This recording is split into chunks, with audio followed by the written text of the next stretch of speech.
It's an idea aimed at women like these.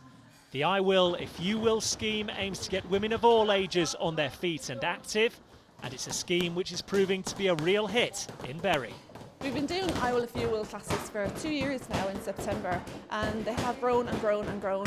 The different ages, the diversity of the group, it's amazing how many people have started to come.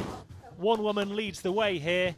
Anne Bebbington is 70 years old and is showing no sign of slowing down. I get healthy, I get friends, keep going. And how often do you do it? I just come once a week on a Thursday to this group, because that's Liz told me about it, and I do volunteer with Liz's group, the cheerleaders. These ladies push themselves to the limit, but enjoy every moment, and they're seeing the benefits. I was 20 stone 8 months ago. I've lost just over 4.5 stone doing the I Will If You Will classes. I'm doing it for my children.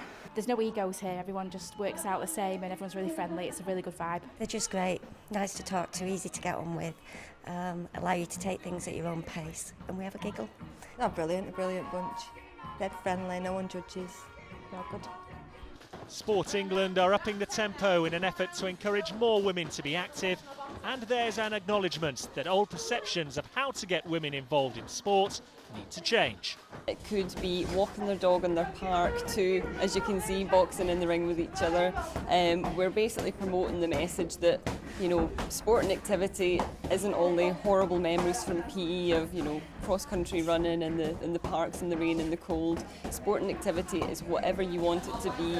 And after a morning's workout, everyone left with one clear message. I will if you will, get involved! Richard Graves, Sky Sports.